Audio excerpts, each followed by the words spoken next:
OBC मुलींच्या वसतिगृहात शिरून 2 आरोपींनी विनयभंग केल्याचा प्रकार समोर आलाय। गेटची कडी काढून त्यांनी वसतिगृहात प्रवेश केला होता आणि त्यामुळे वसतिगृहातील मुलींच्या सुरक्षेचा प्रश्न ऐरणीवरती आलेला आहे।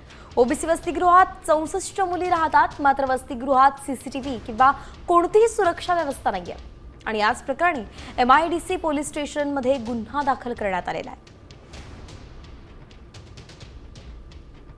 जसे करायची कोशिश केली, जसं आपल्याला स्पर्श झाला तसे आपली झोप उघडते, तसा माझी झोप जशी उघडली सर, एकदम त्यांना माझ्या बेडच्या समोर बघितली आणि त्यांना जसं माहीत चाललं की हे उठली वा म्हणून ते निघून गेले माझ्या रूममधून। मी जिथं झोपलेली होती त्याला आतून कडी नाही आहे सर, कडी नसली बी असती सर, मेन गेटला जिथून ते लोक आले त्याला तालासुद्धा असले असता सर, असं प्रकरण घडलेला नसता सर। इथं काहीच सुरक्षितता नहीं है सर, यहाँ कैमरे तक नहीं है सर।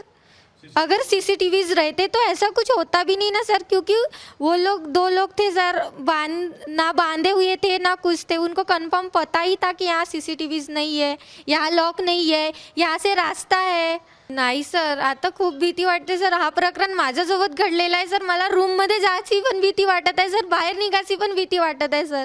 वरती मी बघितलं तर त्या ठिकाणी कुठल्याही प्रकारचे सीसीटीव्ही कॅमेरे नाहीत, सिक्युरिटी लॅब्स आहेत।